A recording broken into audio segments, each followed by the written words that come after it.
कल से ही घर में के दीप जलाई। बेटियन के लेके कहाँ जाई माँ, कहाँ जाई समझ में ना आ रहल हमारी। आप पे भरोसा करके हमने गांव छोड़ के जा रहल बानी माई। दया करके रास्ता दिखाई। अभी भी दू को काहे सोचा ताड़ू माँ? रात के ही एगो चल गइल बाड़ी। हमनी के कहीं जाए की जरूरत नहीं के। पागल कहीं के।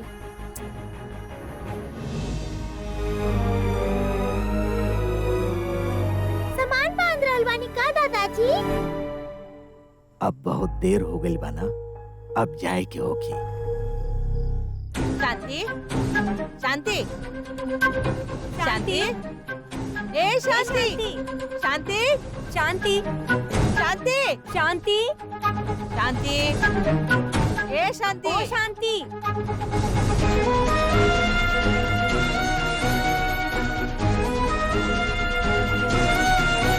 शांति, वो दिखा रहल बिया।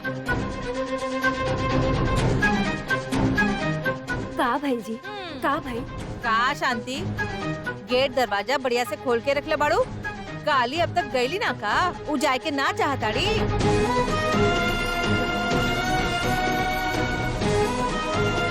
वो काला जबान वाली के भेज देले भी लगा था। यही से तो ये लोग चैन के सांस ले रहल बड़े।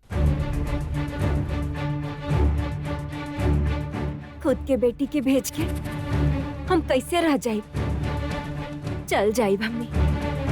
आधा घंटा के बाद देखबो तई घर खाली मिली। मतलब अभी सामान उमान बांध के चल जाइबू? हाँ, काली यहाँ न रह सकेले कहले रहला, हम भी न रहब। तनी धीरज रखी। सुमन, जाके दीदी के बुला के ले आवा, जल्दी जा। ठीक बा माँ।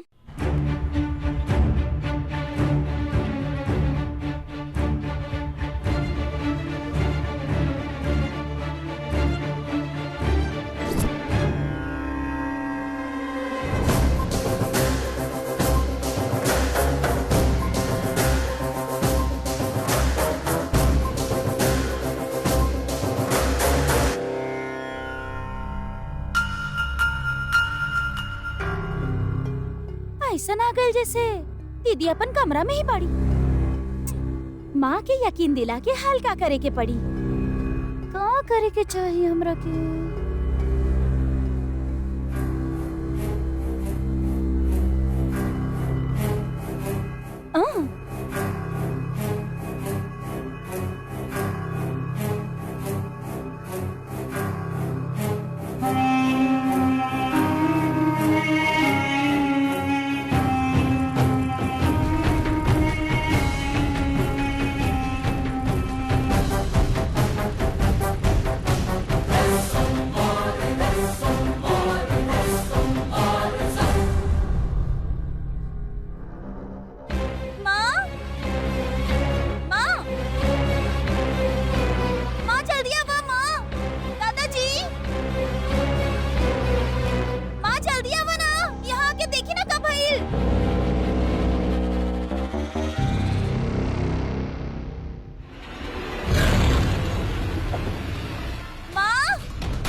बोला का भाई? दीदी रात के ही घर छोड़ के चल गई लागत हमरा के।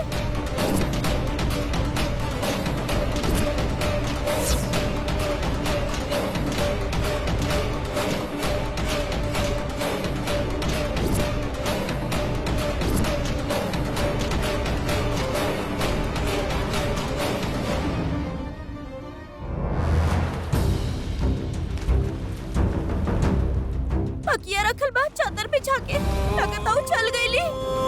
रात के रात ही कहीं चल गईली, देखी ना। का भइल शांति, तू अपन बेटी के घरे में छुपा के हमनी साथ नाटक करताड़ू का? ऐसा नहीं के बहन जी, हमार पोते बिना बतैले चल गई भी ऐसे। हमनी खुदे चिंता में बानी। दोबारा ही गांव में अगर दिखाई देली ना तो कांता मैडम मार डाली है। पहले ही बता रहल बानी तोहनी सबके। चली।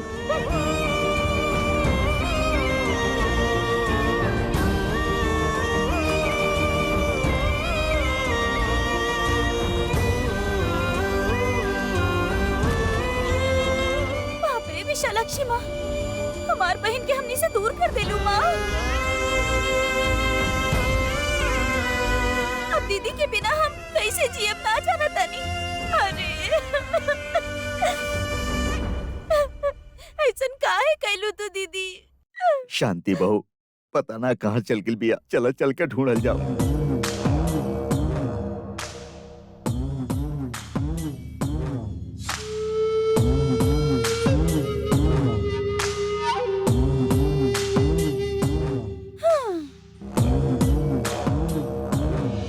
दीदी दीदी, काली दीदी, काली के भेज के मगरमच्छ के आंसू रो रहल बिया लागता।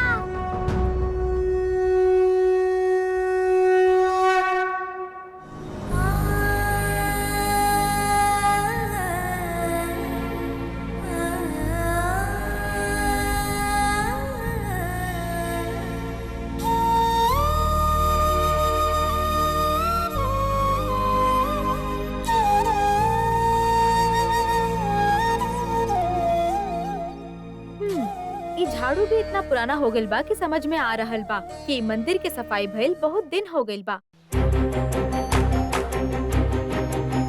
काहे माँ विशालक्षी, केहू आपके प्रसाद चढ़ाए या ना चढ़ाए, प्रार्थना कइल त काफी बाना, उनका रक्षा तो करे नी ना।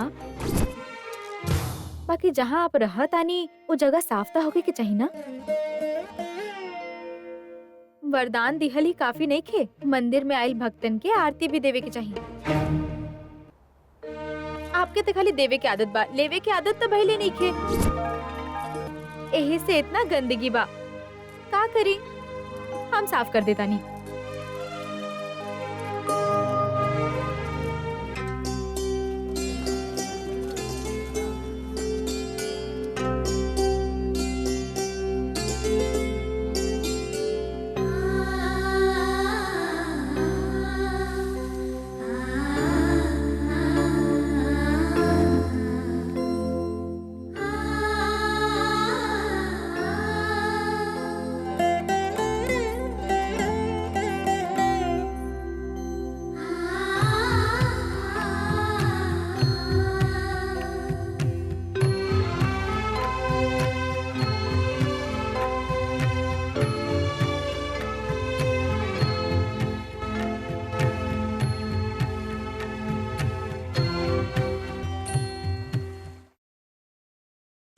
अब तक हमार माँ उठ गई होगी, हम नजर नहीं के आवत।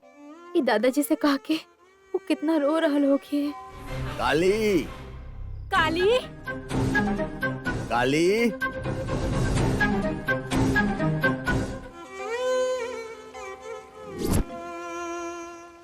हम ना बानी फिर भी हमार घर वाला सबके ख्याल आपके ही रखे के होगी। वो लोग बस ठीक रहे के चाहिए, उससे ज्यादा हमरा के और कुछ ना चाहिए। जब तक हम जिंदा बानी हम आपके सेवा करत रहब।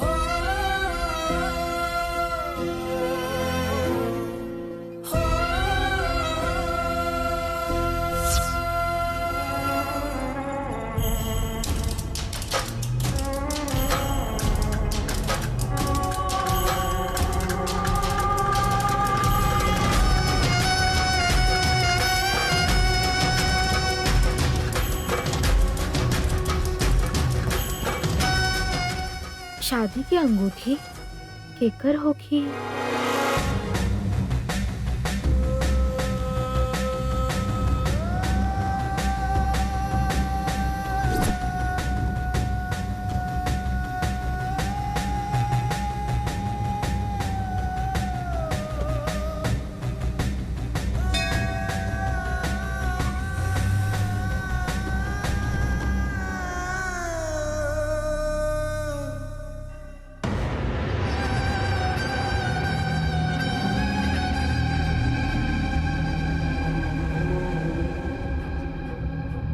देखे में तो केहू अमीर औरत के लागता।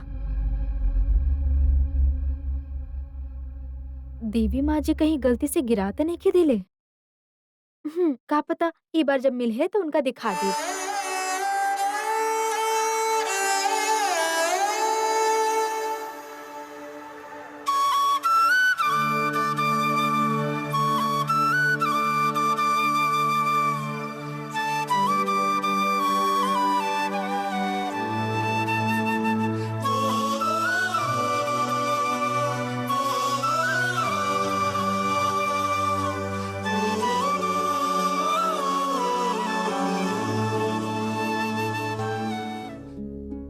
आई स्वामी जी।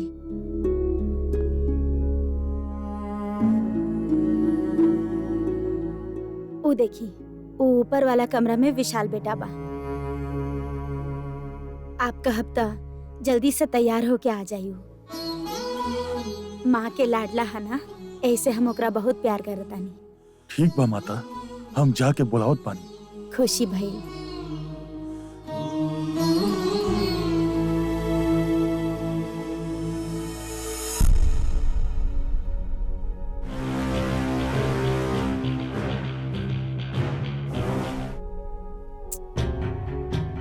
अंदर जाते ही विशाल के उठाई और ये कार रखल बाई सोच के दारू के बोतल के उठाई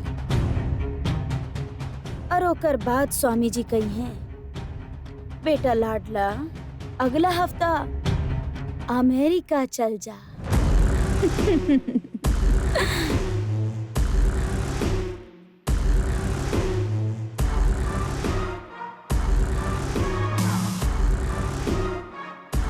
इका बहन इतना शांति से काहे आवता नहीं?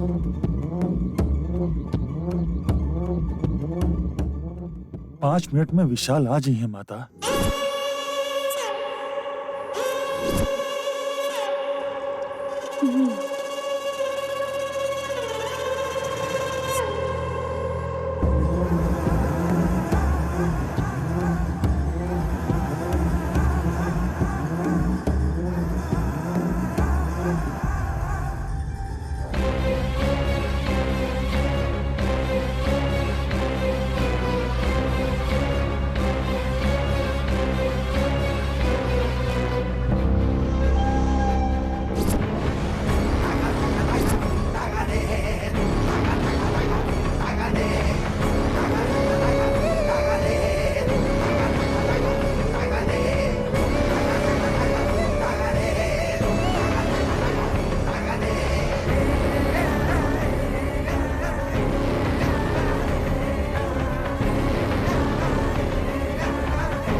विक्रांत जौन दारू के बोतल रखले रहे हो, कहाँ गईला रोजा पानी की बोतल है? विशाल हटाते लसका, असल में वही देख ले लसका। देखले होखे तो सबके बुला लेते। का पहल होखी?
तू कैले बाड़ू? तू तो बदल सकेलू ना, यही से हम बोतलें बदल देनी। जैसे विशाल के दारू पसंद नहीं खे, वो हमके भी पसंद न करेला। फिर भी ऊपर आवे वाला कोनो भी आपत्ति के हम ख्याल रखब। गायत्री दीदी से हम वादा कैले रहनी, यही से जैसे ही तोहार छोटा बेटा निकलल हम भी जाके बॉटल बदल देनी। आज तू पीले बाड़ू नइखे, यही से स्पष्ट बोला ताड़ू, और ओकरा से भी ज्यादा स्पष्ट हम बोला तानी। सुना, पूजा भले ही हो जाए, बाकी कुछ अच्छा ना होई। विशाल के समुंदर पार करवावल तय है, और हमार बेटा के राजा बनल भी तय है। ऐसन करे के तो पूरा कोशिश करबू, और जे हो सकी सब करबू। ये हमके भी पता बा कितना आशा के साथ ये घर में छोट बहन के रूप में हम कदम रखनी। बिल्कुल माँ के सामान गायत्री दीदी के साथ रहब ई सोचत रहनी। विशाल बेटा जब छोट रहे तो हमार हाथ में रख के वो अपन आंख बंद कर लेली। राक्षस जैसन तू जीजा जी की जिंदगी में कदम रख लू तो हमार पति के भी हमरा से दूर कर देलू। दर्द के भूल जाए खातिर शराब के आदी बना देलू। विशाल के भी अपना तरफ खींच ले लू तू।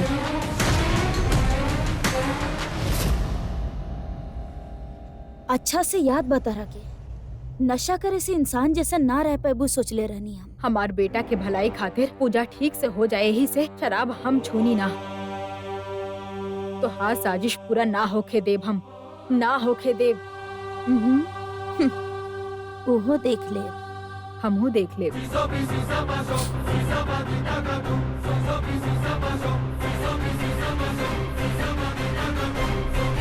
काली,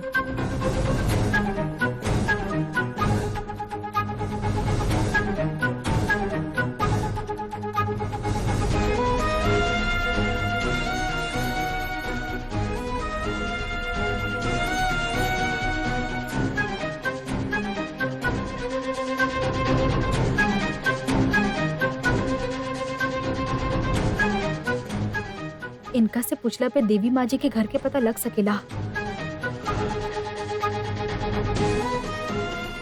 माँ जी तने रुकी ना, देवी माँ जी कहाँ रहली बता सकिनी?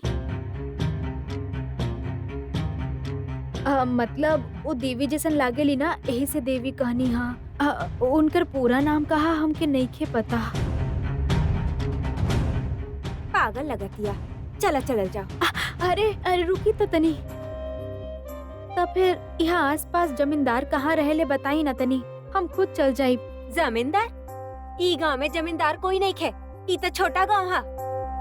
तू चला, बाजार जाए खातिर देर हो जाएगी। चला।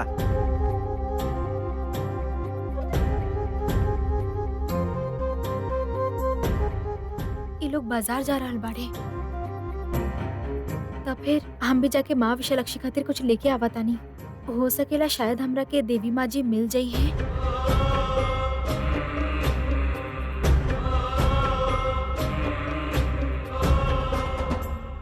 ई पनिशमेंट कैसन बा मामा? तू स्नान करी और हमनी के देखल जाई।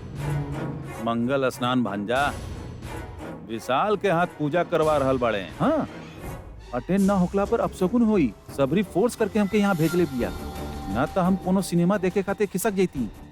जब तोहरा इतना चिढ़ हो रहल बा तो दीदी के कितना होई। वैसे भी तू कहाँ बाड़ी? सासू माँ के बारे में बात करत अड़ा का? हाँ था कमरा में बाड़ी, यही चांस बना, ऐसे जौन समेट सके नहीं समेटत होई है। का कहत बाड़ू? अरे वही सब, जायदाद के कागज, पैसा, एक्सेट्रा एक्सेट्रा एक्सेट्रा। भांजा, एकरे पास दिमाग नहीं खे, इके कहा था। सब एकदम सही चला था। ब्रो, माँ कहाँ बाड़ी? पता नहीं खे। आपके पता बा? जब एकरा पता नहीं खे तो हमरा कैसे पता चली? हाँ, दीदी रूम में होई। हाँ, हम ही बतेले बानी। ऐसा बतावत या जैसे ओलंपिक में मेडल हासिल कैली बिया। ठीक बा, हम जाके माँ के लेके आओ।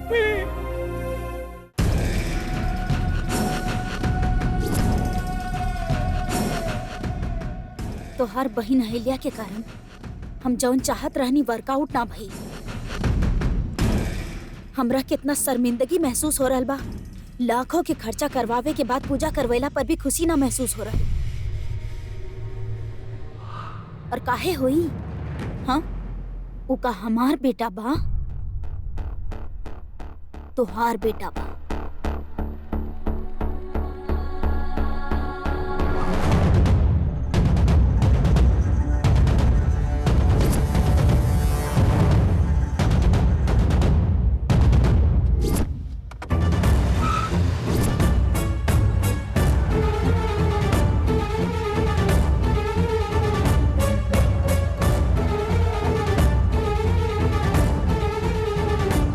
तोहरा के का पैदा कर ले लू और फिर गायब हो गई। हमरा अंदर रोज रोज आग लागेला। पेट में जौन आग लागेला वो हवन से भी तेज हो खेला। ए, मुस्कुरावत काहे बाड़ू?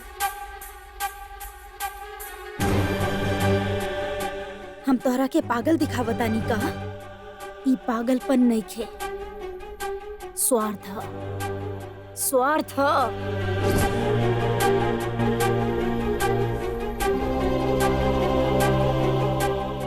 हमार बेटा बल्लव और विक्रांत ई जायदाद के वारिस होके के चाहिए। विशाल के अमेरिका जाए के पड़ी।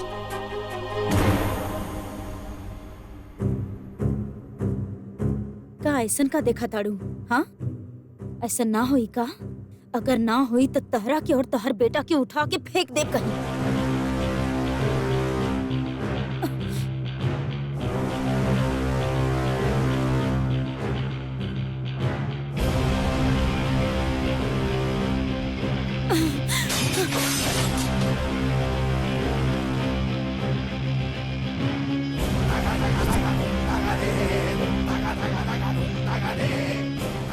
तहरा के मरला के बाद भी हम दीदी दीदी बुलौनी। टाइम आवे पर ऐसा लात मारम न तहरा के।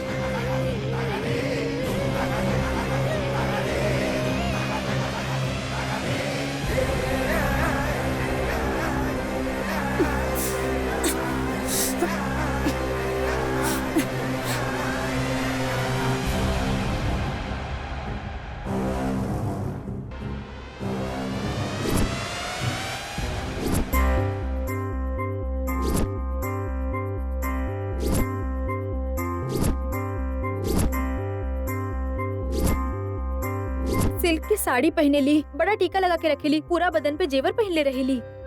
पता नहीं क्या बोलनी ना। चला चला। हम देवी माँ जी के मतलब वो औरत के कल राते भी देख ले रहनी दीदी। ना मालूम बा कहनी ना तब वो पूछा ताड़ू। चला जा, आई जैसे जा।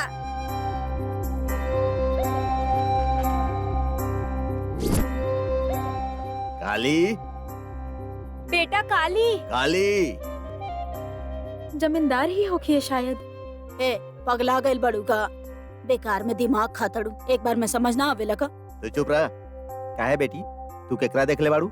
कैसन दिखेली? कम से कम फोटो तो होई ना। फोटो वो तो नहीं खे, पर हम देख के पहचान जाई। हमनी के पहचाने के पड़ी तबे ना के बाऊ बता पाई। हमनी कसम खाता नहीं, कल रात के माँ विशालक्षी के मंदिर में आरती देत रहली। कवन? वो गांव के बाहर जौन मंदिर बा उहे ना? हाँ हाँ, सही कहानी। वो मंदिर के बंद हुए तक कितना साल हो गई?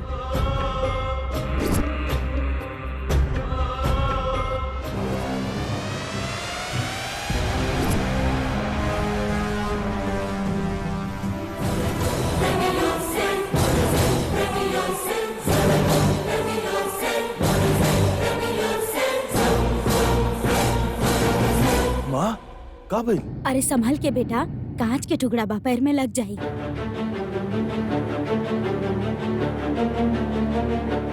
माँ, ये कैसे गिर गई? हम ही गिरा देले पानी।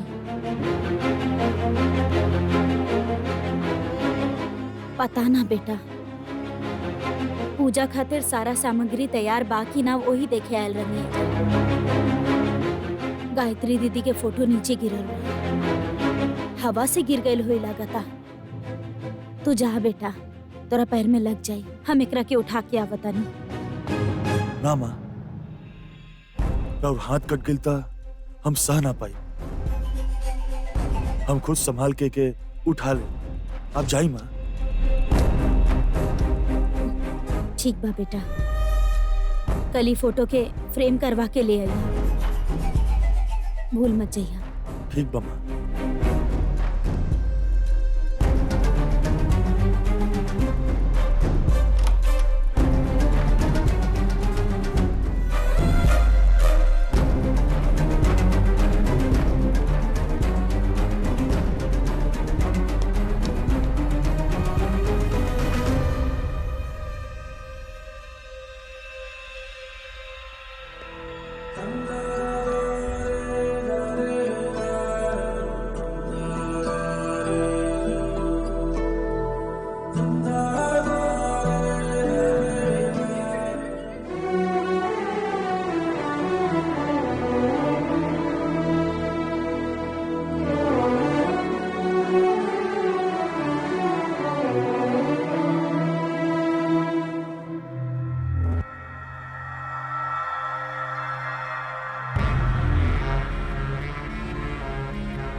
इतना साल से आपके और हमरा बीच एक गिलास आड़े आवत रहल, हमरा दिल के तरह आज ही भी टूट गई, बिखर गई।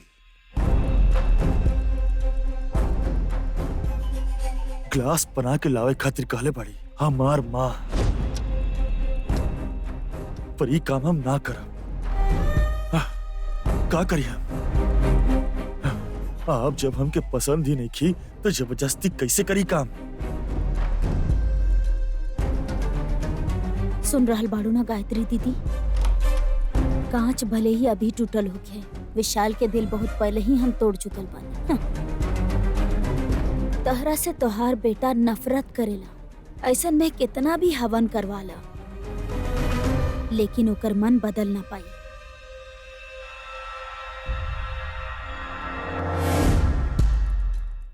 आपके कबा हमके छोड़कर रवा चल गई नहीं। खुद के बेटा ठीक बा कि ना, खाना खैलस कि ना पूछ सके नहीं, प्यार दिखा सके नहीं का? चुपचाप चल जाए वाली आप एक बार भी हमके दिखाई दे सके नहीं का? बताई, आप हमके अपना हाथ से खाना खिलाई, कभी भी हमके छोड़ के दूर ना जाए, हमरा साथ ही रह रहुआ। एक बार ऐसे कह सके नहीं, तबे हम आपके माना। हम मान ले कि आप हमरा संगे अन्याय नहीं कैले, बस तब तक आप हमरा से दूर ही रहा। ऐसे ही फोटो बन के ही रहा।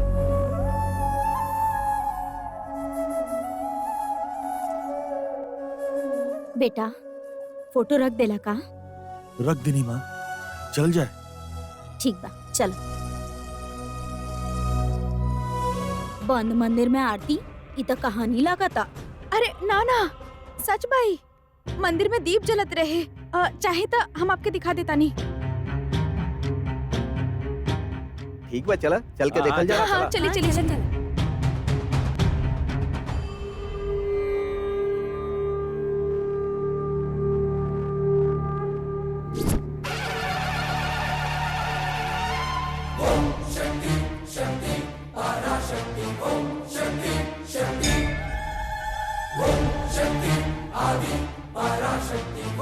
कल रात के हवा के वजह से घंटी बज गई और हम यहाँ आ गई नहीं। देवी माँ जी आरती देख के हमके यहीं रुके के कहली।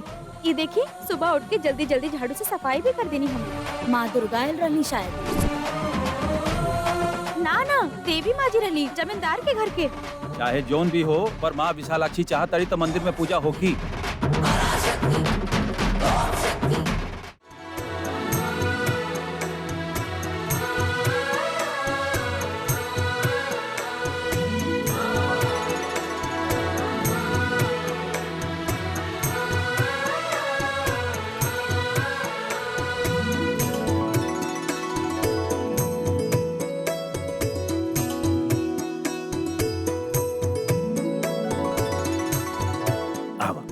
भांजे, पूजा पाठ में तुहार दिलचस्पी नहीं है, तबो बड़ा दिल लगा के ही काम करत बड़ा। यह चीज हमरा पसंद आई। हम जब अमेरिका में रहनी तब भी माँ इतना चिंतित ना रही। उनका डर दूर करे खातिर पार्टिसिपेट करल बानी, दैट्स ऑल। हाँ बाकी ससुर जी उनका खातिर ना कहले। हंसिका, तू तनी शांत रह।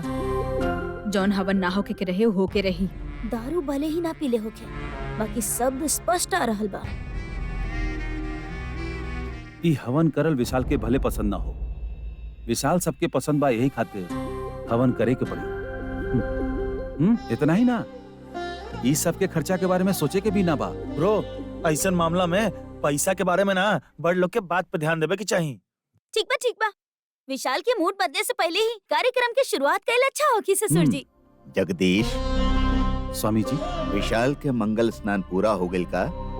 ना स्वामी जी, देरी हो गई, ओकरा खातिर क्षमा चाहता नहीं। कोनो बात ना जगदीश, मृत्यु के प्रकोप के हटावे खातिर महापाशुपात रुद्र हवन करवा रहल बानी।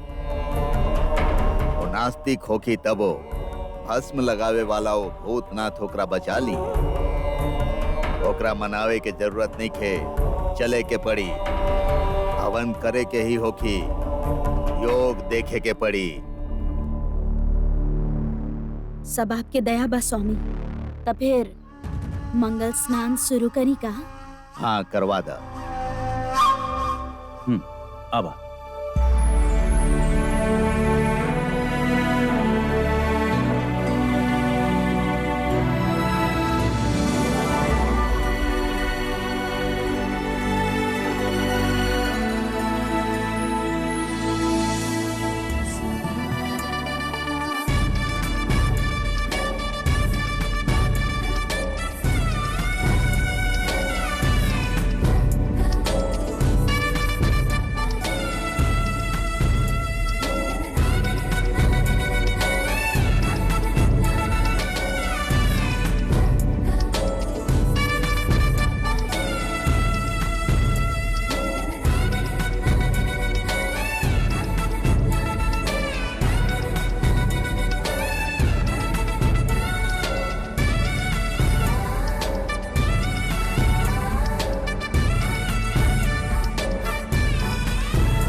काली, काली, काली, काली, काली। इका ससुर जी, इतना ढूंढे पर भी कहीं दिखाई नहीं दे रहा। कहाँ गई होगी? का पता बहू, इमे कहीं पास में होगी। चलो वहाँ जाके देखल जाओ। चल आओ। बेटी काली, बेटी काली, काली, काली, काली, काली। कहाँ बाड़ू काली?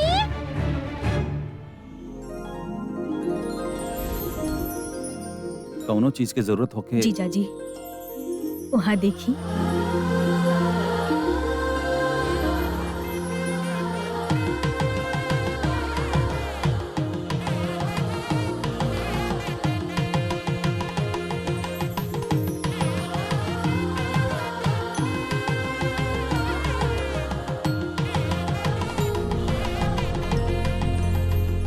ऐसन कपड़ा में विशाल एकदम दुल्हा लग रहल बाना जीजा जी। ठीक काली। ससुर जी की आँख में जौन खुशी देख रहल बानी, ऐसे लगत है हवन कुंड विशाल की शादी के अग्नि कुंड बन जाई।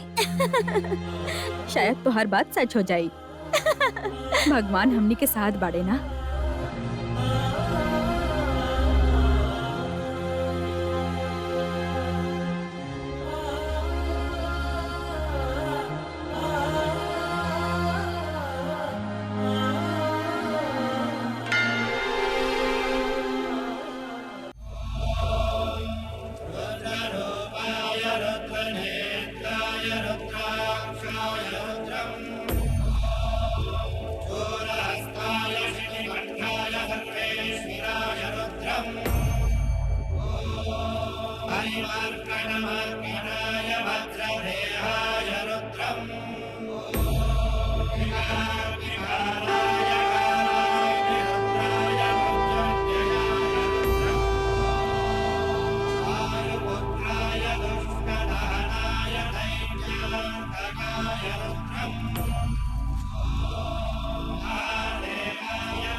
मे भवस्व माम् भवोद्भवाय नमः वामदेवाय नमो ज्येष्ठाय नमः श्रेष्ठाय नमो रुद्राय नमः कालाय नमः कलविकरणाय नमो बलविकरणाय नमो बलाय नमो बलप्रमथनाय नमः सर्वभूतरमणाय नमो मनोन्मनाय नमः अघोरेभ्यो चघोरेभ्यो घोरघोरतरेभ्यः सर्वेभ्यः सर्वशर्वेभ्यो नमस्ते अस्तु रुद्ररूपेभ्यः तत्पुरुषाय विद्महे महादेवाय धीमहि तन्नो रुद्रः प्रचोदयात्। काली, काली, बेटी काली, काली, बेटी काली, काली, बेटी काली, काली, कहाँ बाड़ू काली? काली! ब्रह्मयज्ञानप्रथमं पुरस्तात् विधीमतः सुरुतो मेन आवः स बुद्धियां ममा अस्य विष्ठाः सतश्च योनिमसतश्च विवः। हम जैसन सोचले रहनी कुछ ना भइल दीदी। तोहार पूरा प्लान हवन के आग में जल गई। देखत बाड़ू ना, हवन के संपूर्ण करे के बाद त घर के लक्ष्मी के आरती दिखावे के होई। हासनी आवा बेटी। ये सब कहा जी? बड़ा लक्ष्मी है, हमरा के ना दिए के चाहिए। स्वामी जी हमरा के दी।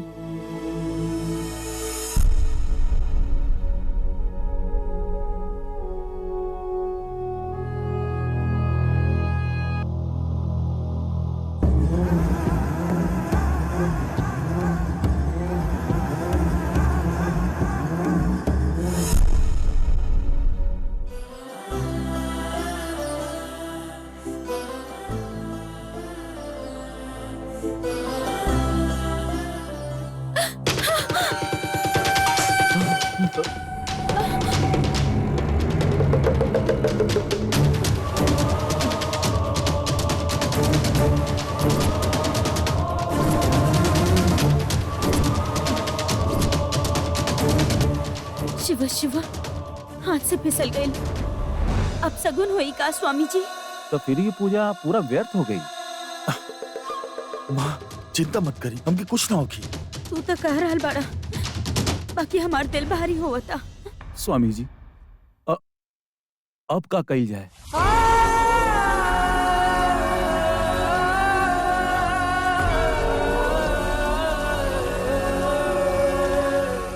चिंता मत करा जगदीश।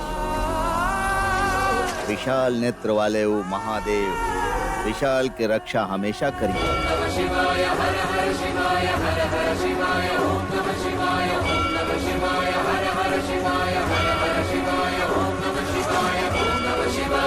विशाल बाबू के हाथ में ये रक्षा कवच बांध द। ये हमरा के दा, हम बांध देब।